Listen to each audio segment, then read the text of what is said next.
right, let's dive right into this explainer and honestly, fundamentally shift how we think about the concept of peace. When we hear the word peace today, we usually picture it as just a blank space. You know, a quiet room, a ceasefire, or the end of an argument. But what if we've been looking at it all wrong? What if true peace isn't just the stopping of something bad, but the active building of something incredibly beautiful and robust? Today, we're exploring the Quranic concept of Salām, an architecture of wholeness. And by the end of this, I think you'll see exactly why this framework completely redefines what it means to live a flourishing life.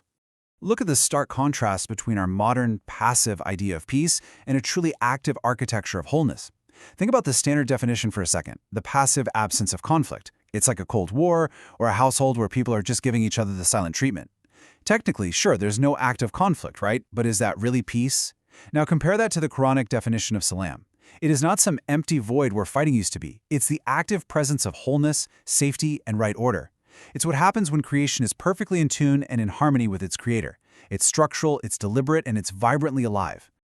Section 1. Beyond just peace. True peace, it isn't about somehow magically making the rain stop. The storms of life, the hardships, the external chaos, those might still be pouring down around you.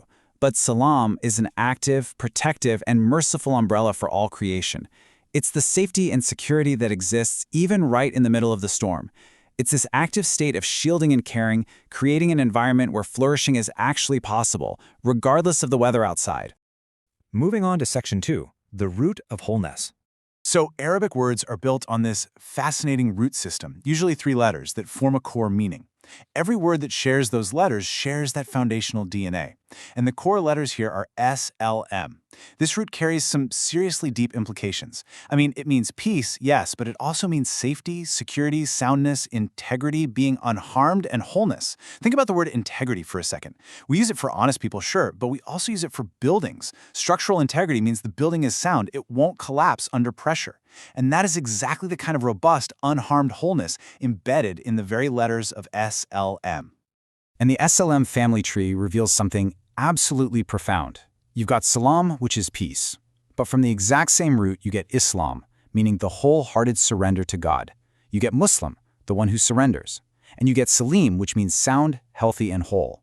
The source material is making a massive philosophical claim right here in the grammar itself. You literally cannot have the fruit of true peace, Salām, without the root of surrender to the divine order. They are made of the exact same stuff. Section 3, the source and the home. Okay, this is a massive paradigm shift. God isn't just some distributor of peace. It's not a commodity he keeps in a cosmic storehouse and just hands out. One of Allah's actual names in the Quran is As-salām. He is the source of peace itself, meaning every lasting peace, every single moment of true wholeness you have ever experienced originates directly as an aspect of his perfect nature. If peace is a fundamental characteristic of God, then ultimate peace can only be found in proximity to him. Any peace we try to find completely outside of that source is, by definition, going to be super fragile and temporary. Notice the sequence here, because it's key. Allah invites to the home of peace. God first invites us toward him, to reconcile with him, and what logically follows is paradise, known beautifully in the Quran as Dar As-Salām, the home of peace. This is the ultimate realization of the whole concept. It's not just a nice garden where people don't argue anymore. It's a complete structurally flawless realm where fear has entirely disappeared, grief has ended, and injustice is fundamentally impossible. It's the environment where the soul is finally, completely whole. Section 4. An active pursuit. Enter into peace completely. I absolutely love the action verb here, enter. This is a direct invitation to actively orient every single aspect of your life toward God's order. It's not some passive tranquility where you just sit on a mountain and ignore the world. It's asking you to look at your business ethics, your family relationships, your societal structures, your internal beliefs, and actively align them with the architecture of wholeness. We're commanded to step fully into it, essentially constructing a life that reflects the ultimate home of peace as much as humanly possible while we're here on Earth. And you know, this active building even extends to how people actually talk to each other every single day. Take the familiar greeting, As-salāmu ʿalaykum, peace be upon you. It is so much more than a polite hello or a passing good morning. When you really understand that SLM root, you realize that every time this is spoken, it's a profound, active prayer for another person's complete well-being. You are literally saying to someone, may you live in safety, may you flourish, may God protect you and keep you entirely unharmed. Just imagine how society shifts when the standard baseline greeting is a mutual invocation for complete structural and spiritual integrity. It's a real game changer. Which brings us to Section 5, Justice, Mercy, and Fragmentation. So what actually happens when this harmony breaks down? Well, Salām does not mean ignoring wrongdoing just to keep the peace. That's a toxic imitation. The Qur'an surrounds Salām with guardians.